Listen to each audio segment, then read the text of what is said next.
It's the age-old offence of pickpocketing, and now it's Britain's latest crime wave.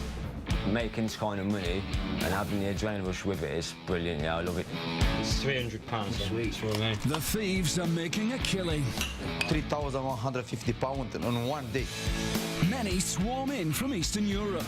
Two Romanian females just walked past us looking in the bags. We're going to go with these two. I'm very suspicious that you were looking for opportunity to steal in there. And then use criminal cash to build flashy pads back home. It's just a way for them to show their power.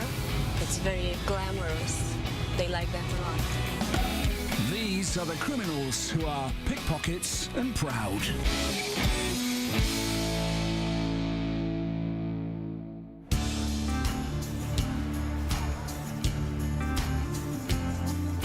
We're in Coventry city centre, you know, we're in basically just going to have a look around now, basically to show like easy people, easy targets, people that leave things lying around. Rob Nightingale sees himself as a modern-day artful dodger. He picks pockets, steals from bags, nicks pretty much anything he can get his hands on. I like snatching the phones or purses. Depends what's easier on the day. And basically I go looking for easy targets, people that I know that ain't going to chase, like old women or vulnerable women with children. Making this kind of money and having the adrenaline rush with it is brilliant, yeah, I love it so. It's foreign criminals who grab the headlines, but Britain has plenty of homegrown pickpockets like Rob. He's a sneak thief, constantly hunting his next victim. That's the perfect one. No, as we walk up behind this old lady, right, she's got a carrier bag, yeah, right, her purse is sitting there, and you can see the £20 notes in it, yeah, so there's at least quite a bit in it, yeah, because it's bulgy as well, yeah, and literally I wouldn't have to touch her, I wouldn't have to get close to her or nothing, yeah, literally walk straight behind her, put my hand in my bag, turn around, walk off, she wouldn't even notice. That's how easy they are, you know. If you're quick and quiet, you know what I mean, you can get away without her even noticing you're laughing, so. There's another perfect one here as well. See the woman in the wheelchair? All you need to distract you is the woman at the front. You know what I mean? Not the woman in the wheelchair, because her purse is in the back. So if my mate was with me, make sure she don't face back this way. I'd take it and be gone. She wouldn't know until we were gone home. If you do have a good hit as well, like, you know what I mean, 700-800 quid, you're laughing and you get it all. You know what I mean? It does give you the proper buzzing at the time, so yeah, it's fantastic, so. It's the best time ever, man. You know, it just depends how it is. Rob's thieving pays for his drug addiction, so he stalks the streets every day. But British pickpockets like Rob have competition, and it comes from an influx of Eastern European criminals, with thefts on UK streets often paying for luxury homes in Romania. This trio work the pubs and clubs of Liverpool, targeting people who are out having too much of a good time. And John is the leader. For example, yourself, you drink too much. You forget everything. You don't feel nothing. Can you take it your wallet? Can you take it your phone? I don't know what we have inside in the pocket. Very easy. Very, very easy.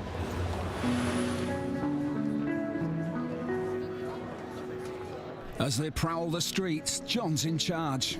He IDs the victims, then sends the others in to do the thieving. Cipriano, I feel something here. You go in the inside. What time you take it?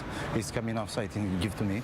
And you going in the other place, in the corner, in one woman, old woman. Be careful, yeah? What time you take it, you give to me quickly, and I'm going, yeah? Hi. And while John talks tactics, in the background, the others emerge with the phone they've just nicked. Other one do it. No have nothing. I'm looking for different person. And now is coming something. Okay. Can I go now, please? He's ready. So more UK victims and more cash on the way back to Romania. The lives of modern-day pickpockets are far removed from the days of crime that this old-school dipper enjoyed. I just want to be a mark straight away.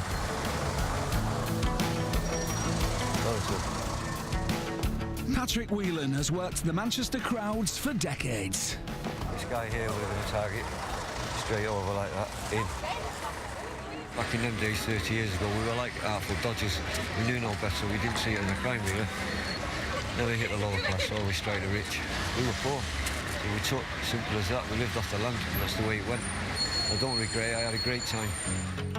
But Patrick, now just an occasional dipper, says the influx of foreign pickpockets means today there's no honour among thieves. Today, I see on TV Romanians and Bulgarians and Algerians robbing children, stealing phones. That's against my belief. What I see them doing now, I feel ashamed. I've been a pickpocket because we're classed as the League of Gentlemen, and we never hit the working class. But the skills Patrick used to make a fortune and then blow it on the high life, they are still going strong. I'd say I was one of the best pickpockets in the country, especially at that time.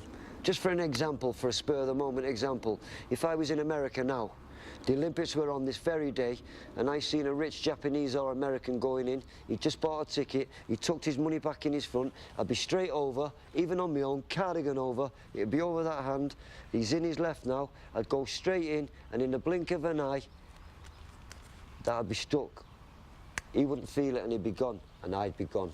No one would be seen and no one would be heard, and that's how it'd be worked. And then I'd be counting probably £2,000 or £3,000. I know for fact of my career as a pickpocket, I must have netted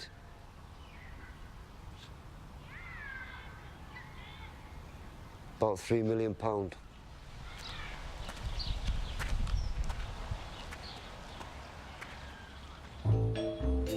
No, well, a fucking meal's a meal and 20 quid's 20 quid, isn't it?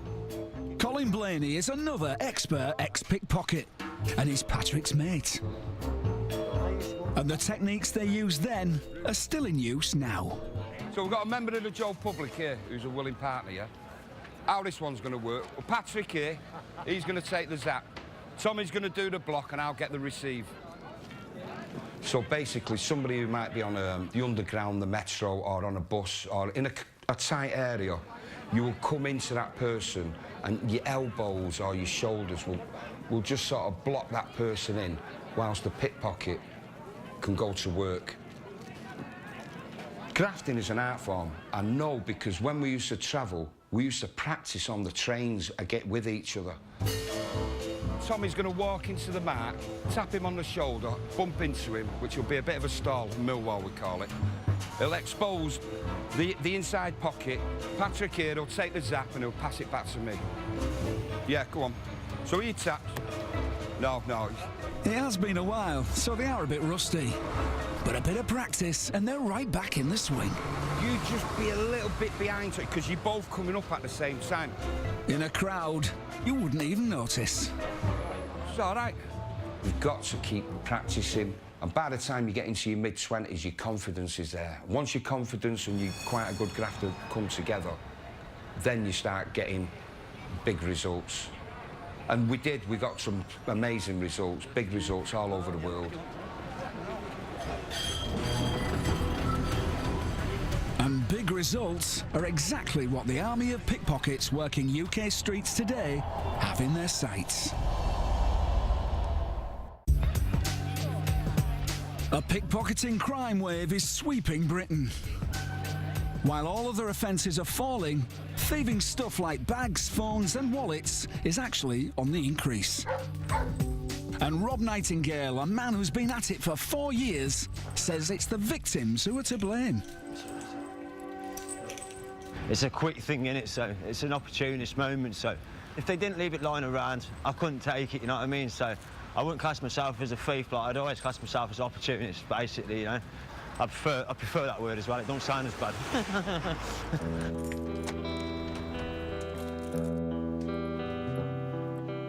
And after all the thieving, Rob comes home to his bedsit near Coventry. It's tidy because while he may ignore the law, he won't ignore his mum. Last time I had a friend man that turned around and says, oh, you're more like a woman than a bloke, because women like to keep their house tidy, like, and blokes don't, but yeah, I like to keep it tidy, so, you know. But that's where my mum brought me up, I suppose that's why I keep it like that, so it's all good like that. About 10 months I've lived in this place. I'm hoping to get a bigger place because it's small. That's where I sleep on my settee, bed settee thing. The council pay housing benefit. They pay all my rent. I think it's something like £63 a week or something, so they pay it all. Hey, brother. Just under two, the doggies, man. I had him from 4-month-old, so he's well behaved and that as well, so he's all good. Into mate, into you. Yeah. I love him, but I won't get rid of him or nothing. I've had him too long, so you know, it's part of I'm involved in drugs and that, so basically I have to earn money every day. I have felt guilty a couple of times, because sometimes the old lady might have just cashed the pension or whatever, but as soon as you have your drugs, that's it, it's gone. Rob's separated from his wife and 2 kids. He steals more than 100 grand's worth of stuff a year, but it all goes on drugs. Now he's waiting for his partner in crime, because it's time for the next job.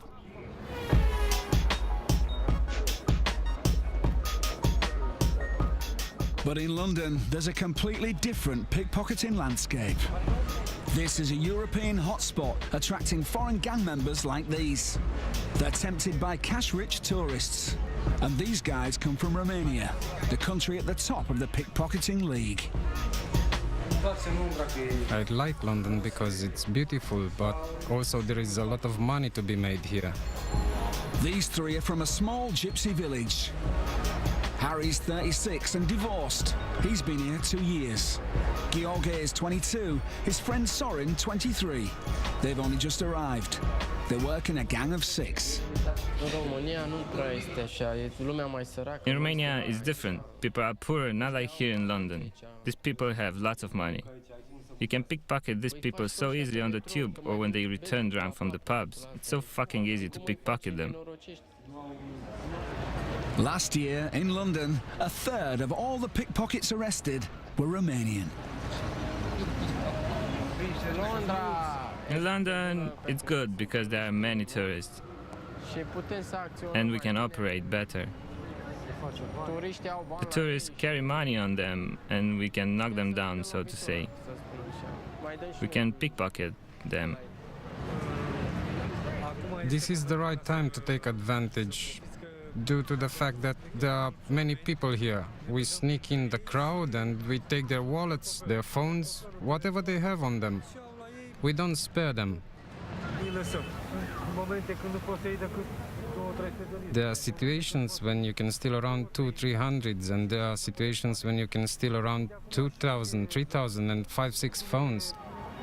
It depends on what area we are in, how busy it is, how many tourists there are. It depends on the weather too, because if it's lousy, there are no tourists, you see? There are hundreds of big Eastern European gangs working continental capitals like Paris and London. But these crims say nobody tells them what to do. We work just for ourselves. There are others who send their people here to steal, but we don't have orders from anyone. We work for ourselves. There are other gangs in France, Belgium, so the pimp is in Romania and the others are sent to steal. This is how it works.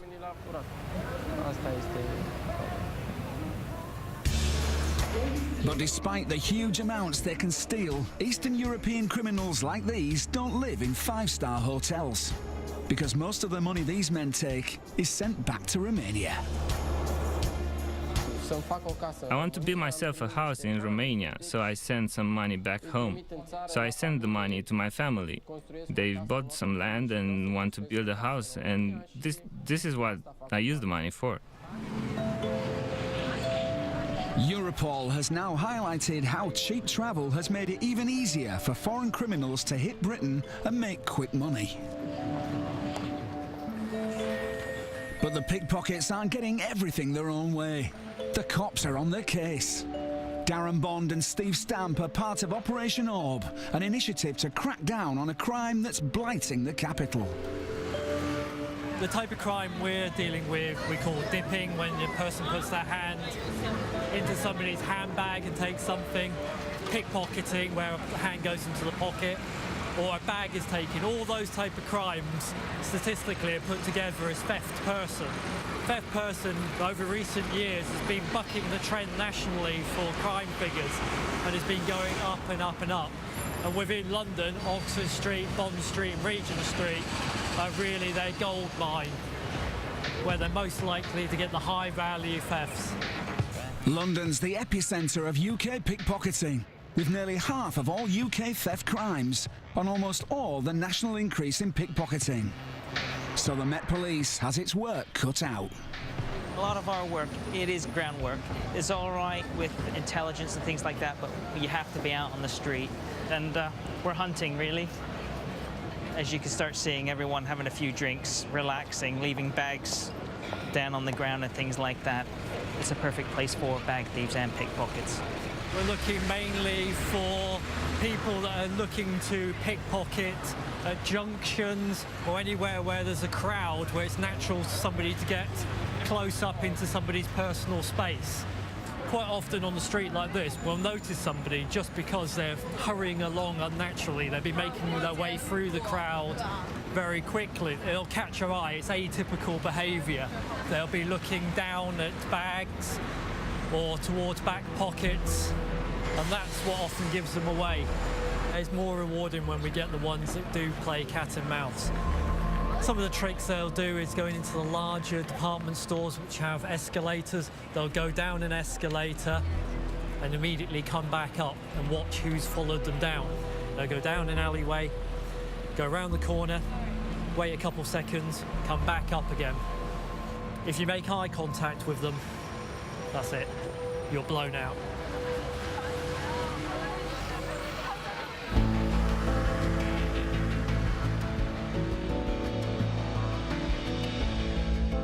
Career pickpockets Rob Nightingale and Ross are always trying to dodge the cops. They became friends at school. Now they're partners in crime. Me and him, like brothers, man. Like I say, we know what each of us are doing, we stick together. You got to be able to trust the person who you're going out with. Yeah. That way, you know. 100%. Just like, there ain't no point, man. You know. You got to watch each of us backs, like. Yeah, and it's always easy with the two. These guys will take whatever they can steal, but today they've got buyers lined up, so they'll get instant cash if they nick the right things. Oh, I've seen one of my buyers today. She wants an iPhone 4 if we can get one. Yeah, she's paid good money for it as well. Yeah, the Indian bloke down the shop, he wants a Samsung Galaxy. So they're definitely going straight away then? Yeah, definitely, without a doubt. So, we ready to go do what we need to do, yeah? Yeah. Sweet. Safe. Awesome. Cool. Can I touch wood? I know, yeah, and it just me.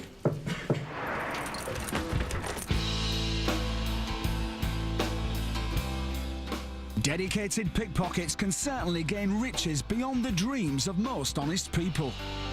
Colin Blaney stole a small fortune.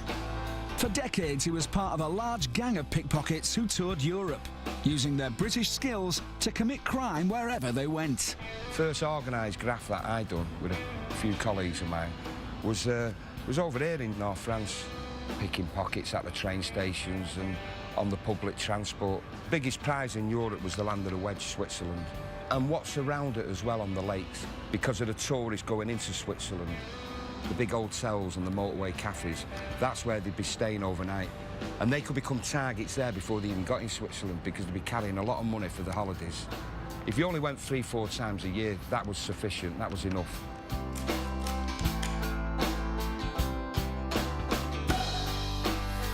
I just wanted to live as a king.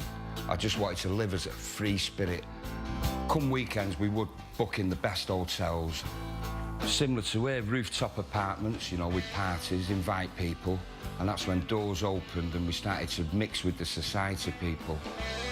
We'd be invited into Bavaria and down to other places, into castles. Without a doubt, they were the best days of my life. But Colin blew it all. Just like Patrick, who was also part of the same gang working across Europe.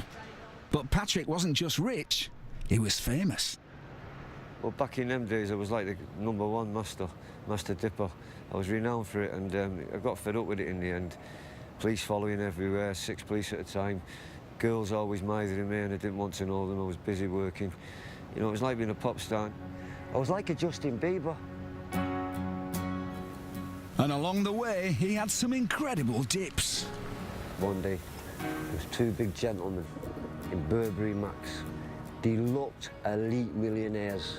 Within a fraction of a second, the wallet was so slim you wouldn't believe it. There was 14 notes in it, and each note was a $1,000 note. That was $14,000. We were all doing handstands all the way to the travel agent. So all the money we earned off the grafting, and we just lived the high life with it. It wasn't invested into anything, it wasn't put in any business, it was just between us all to enjoy life in general, because times were hard then. We were like millionaires then, the way we dressed, drinking champagne 25, 30 years ago. We were the stars of the day.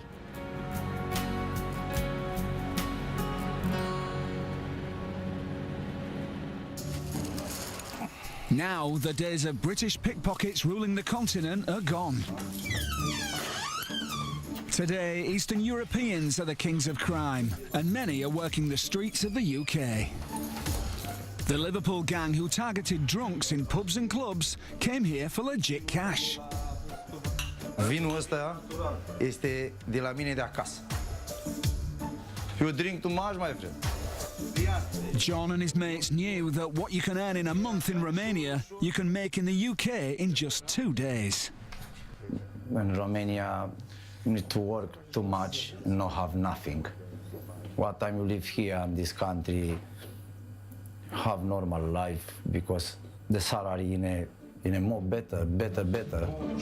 John's 38. He's been in Liverpool with his wife and young son for 2 years. George is his younger brother. Cipriano, their friend. All three get just 100 quid a week washing cars, but they want more cash, a better lifestyle, so they pick pockets. Sometimes need to do something wrong. No, it's nice, but sometimes need to do it something illegal. And that something illegal can mean stacks of cash. 200, 300? Maybe more, maybe 700-800 pounds. Maybe in a week, maybe coming more than 1,000. The best record is 3,150 pounds. 3,150 pounds in 1 day. But not all the time. Same in lotto, you know? Same in lotto. This is a pig fat. It's not just food from Romania that these guys love. So it's no surprise that the money they make here from crime is sent back home. My family no have money, no have nothing. Every week I send money for Romania. John's just bought a pad near Bucharest. He'll move back with his family when he's made enough out of the UK. I have one nice house, one apartment, very big, in level 3. And now he's kitting it out with cash from pickpocketing. My family is very happy, my wife is very, very happy. But need to do something extra, can you put something inside?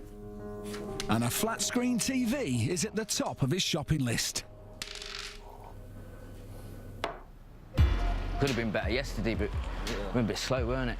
Dedicated dipper Rob Nightingale and his partner in crime Ross are on the hunt for their next victim. And they've spotted a woman who might have left valuables in a car she's forgotten to lock.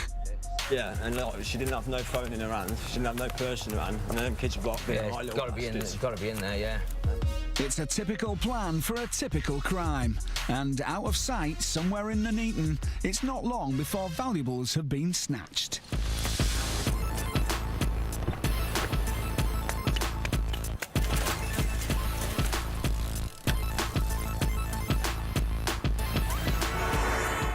Rob was nearly caught, but he has no idea if Ross escaped.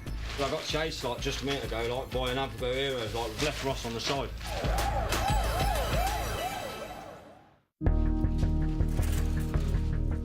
Serial pickpocket Rob Nightingale has just reached home after his latest crime. He only narrowly escaped capture. I got chased like just a minute ago, like by an Abigail hero, like we've gone up there, like we've seen like basically him chuck him in, like basically into a boot, like. They had a person that we were like, but we'd seen a handbag on the passenger seat, so we grabbed it, like I've left Ross on the side. I jumped on a bike and fucked off, so I was like, son, like, he knows where to meet me, so I'm just hoping he didn't keep coming after me, so. Nintendo DS, yeah. So it's brand new as well by the looks of it, so. 150 quid all day long, so basically like the woman literally just got into the petrol station. I think that's where she went anyway. That's what it looked like, you know what I mean? Like she left it on the passenger seat. So obviously we grabbed it and like took it, and there's a bloke coming out of the petrol station, he shouted, So I've took off on Ross's bike, I have. I've left him up there while I've come back, like, 'cause I said to him, fuck that, I weren't taking the risk of getting caught, like.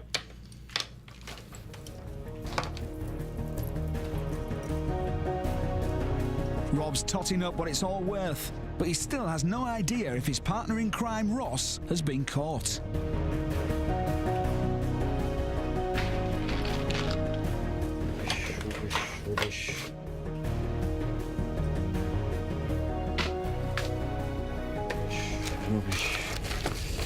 Rubbish.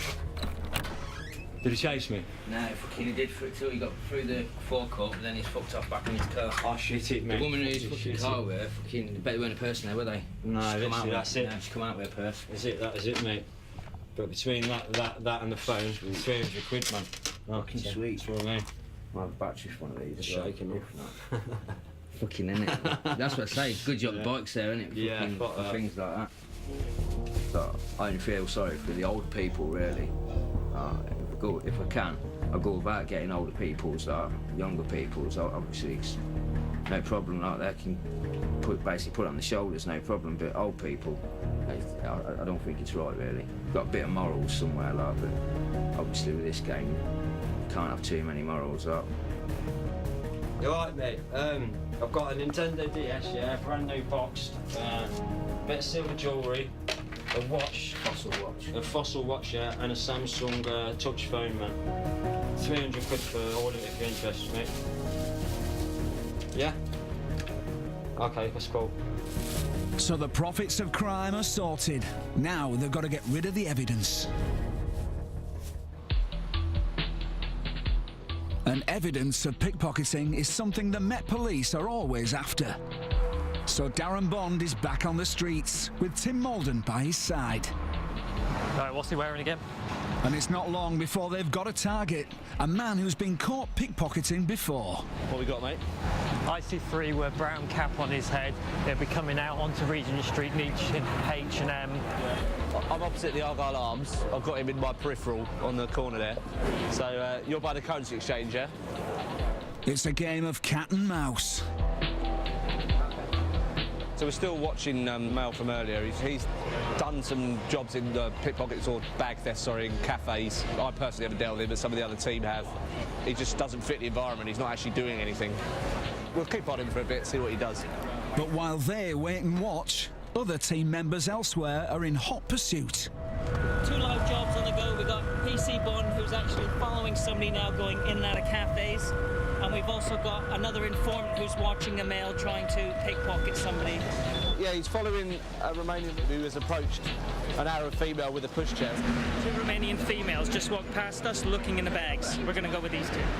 Male has gone downstairs. He stood up near the front here, having a look at the tables where the ladies were sat, looking for mobile phones. I think he's definitely a job, definitely on it. He's attempted to reach into a female's bag. Finally, the cops decide to strike. Excuse me, mate. Police, I'll show you my warrant card. You're going to be searched under Section 1 of PACE. You're detained for the purpose of that search. Go get him. Let's get him. Grab him. Hi, sir. PC Bond from West End Central Police Station. I'm very suspicious that you were looking for opportunity to steal in there. The suspects are held. The police know what they were planning to do, but they need evidence. And both of these guys are clean. Be careful your stuff over there. There's thieves around.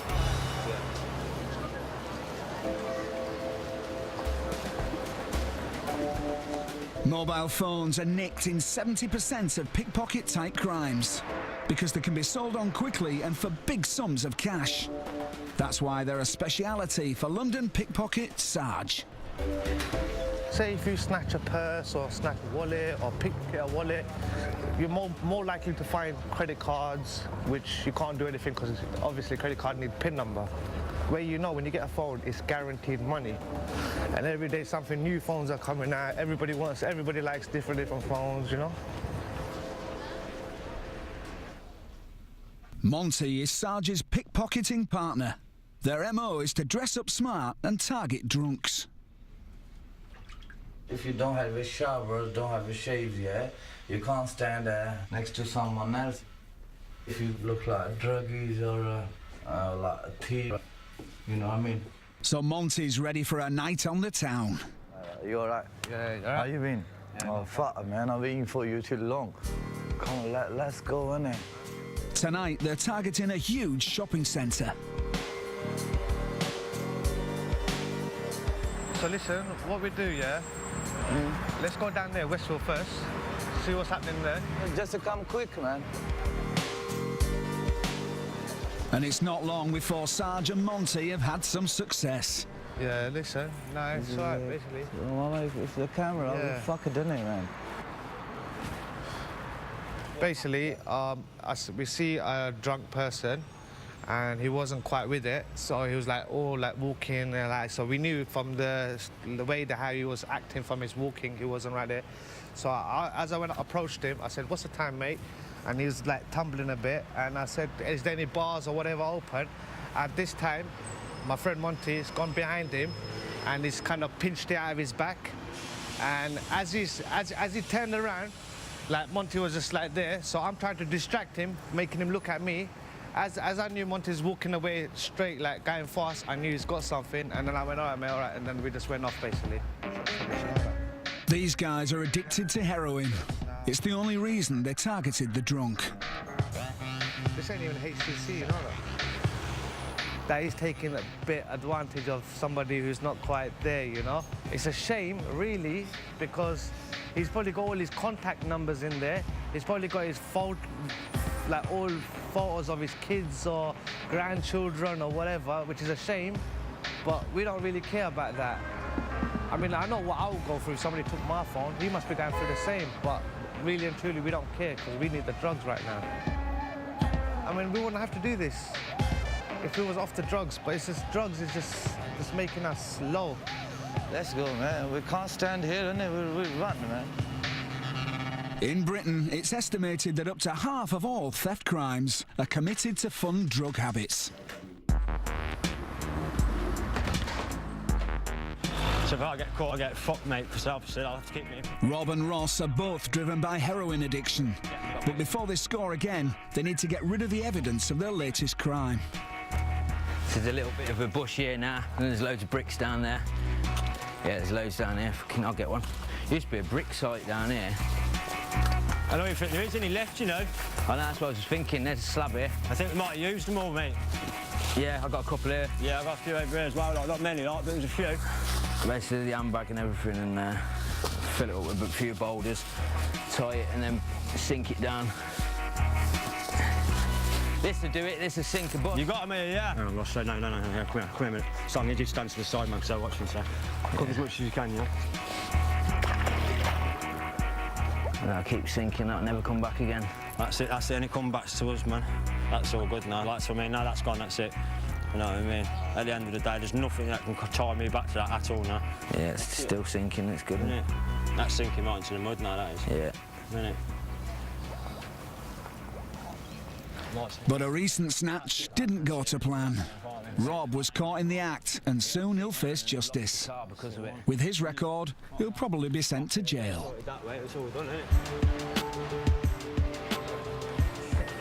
Pickpocketing's been around ever since people have had stuff worth stealing. But there is a high-tech 21st century development. And yet again, it's Romanians, together with Bulgarians, who are profiting by stealing your cash from an ATM without it even reaching your pocket. There'll be a false mouth on, made to look exactly like a piece of the machine, which to the untrained eye is extremely hard to spot. Or catch the card as you push it in, what we call a Lebanese loop. The machine will pull it in, but it won't take it far enough to read it. They'll be normally either hovering behind you, looking like they're on their telephone, and they'll be reading your PIN number as you put it in and pressing it into the phone. Or they'll have a pinhole camera, and the hole for the camera will literally be a pinprick. You can see on this machine that at some point they've put on a false keyboard, and it'll be made to look like it belongs perfectly on this machine. There'll be a scanner there, normally in a length of metal, and that'll catch your PIN. So they've got all the details off the card. The machine will work fine, you'll get your cash out, but they've got the numbers that you've pressed in. Then they take that off, away they go, clone your card. It can be thousands of pounds to have something made that's going to look exactly the same as the machine. So these guys will fight police for them. Because they know they're going to be in trouble with their crime bosses if they lose that equipment. So these cops always go equipped for action. Yep. Under all this, we're carrying our full kit. It'll be ASP, if we're unfortunate enough to come across a violent prisoner, and our CS, incapacitant. And sometimes the kit's needed. So we jumped them just as they came away from the machine with the devices removed, scanning device. One gave himself up, didn't argue. The second male, who had the main piece of fascia that went on the machine, he ran. As he was running, he was throwing coffee tables from cafes. Then he stood to come at us, and he had a small screwdriver in his hand that he'd used to remove the device. Let's just say he was a rather large male, muscular male. It took a little bit of a fight to get him down and detain him, and then secure him in handcuffs. Thefts involving ATMs have trebled in the last year, and 90% involve criminal gangs from Romania. Well, we find that most of this is, say, organised crime from certain nationalities, and it's going straight abroad to fund lifestyles in those countries. New housing developments wholly based on crime in this country to do with this type of theft. But while the Eastern Europeans are going strong, it's time for Rob Nightingale to face the music. I'm on the way to court now, to see what's going to happen, so, I'm on a charge today, so basically for a snatch. Rob got caught snatching a bag from a supermarket trolley. There's been 2 other Go heroes that chased us, and I've bumped into another one, and this big, massive bloke just stood in my way, and the bike's hit him, and I fell off in it. That bloke's literally just picked me up like that, one hand, and just chucked me over to the woman, like so, We're waiting for the police. I weren't going nowhere tapping. I weren't moving nowhere. But despite a life of doing the crime, he really doesn't fancy doing the time. I don't want to go back to jail, I don't like jail at all, I like my freedom more than anything, so I just couldn't handle it last time, I only done 4 months, and it felt like I'd done about 4 years. But with Rob's track record, there's every chance he's going to be very disappointed. Serial dipper Rob Nightingale has been pickpocketing for 4 years. But despite being caught red-handed for yet another crime, he's walks free. It went pretty well, because I thought I would go in jail, but they've actually told me to stay out of trouble, put me on a suspended sentence for 18 months, so I've got more chance of sorting myself out outside and being on that than what I have inside, because there's more stuff inside to get me messed up with, so I'm buzzing anyway, no jail for me, so, what I need to do now is get myself in rehab, and I'm laughing, so. But his victims won't be laughing. I blame them as much as I blame myself, It's me for having a drug habit and it's them for being silly. So a chance with rehab to turn his life around. But will Rob take it? I've just come out of court and we'll probably end up going out snatching or shoplifting or something to earn some money again, so just next time I'll be a bit more careful and make sure there ain't no big blokes around.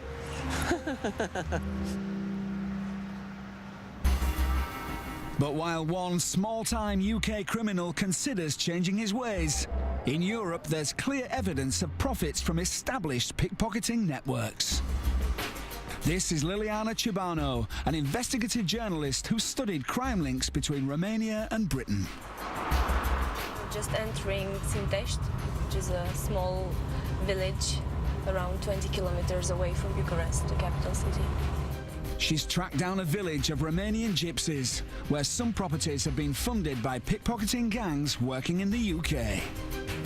As we will enter the heart of the village, you'll get to see all these huge, luxurious houses that these Roma people built. The whole village is very controversial because many of the people living here have been involved in all sorts of crimes. But it's very hard to prove a link between, the houses built here and the crimes they committed abroad. One of the reasons they build these huge houses is because they want to show their power and their wealthiness.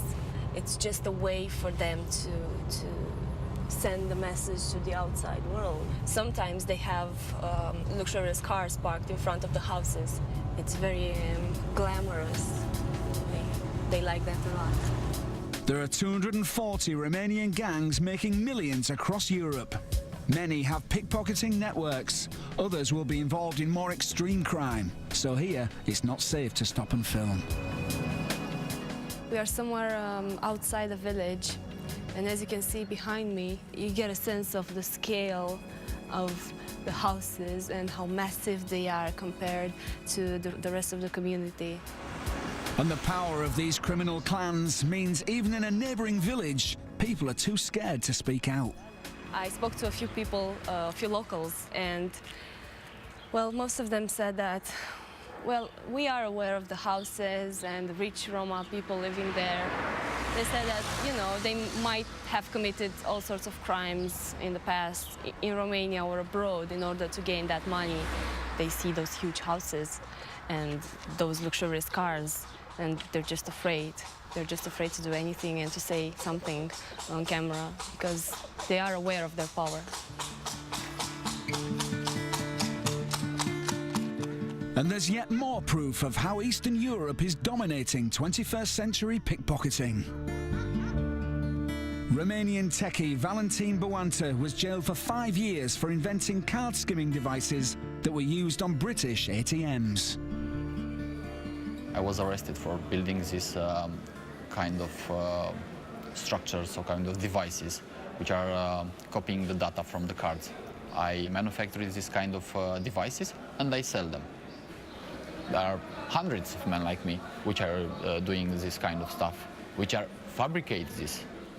So the people who use this kind of devices are thousands. It's big. It's an industry. European banks lose £500 million a year from card skimming devices. But as banks pay back money stolen from cards, this guy thinks it's a victimless crime. If you want a romantic point of view, so let's say about Robin Hood, you say it's your hero. So the money is not from you, it's not your money. You get your money back. But Valentin is poacher turned gamekeeper. Now he's used his ingenuity to create security to protect ATMs from exactly the sort of device that he once invented. You need the wolf to catch wolf. You cannot catch wolf with sheep. You have to recruit criminals. So now I make a security system for ATMs. I believe it's the best security system available on the market now. So I'm quite proud of my work.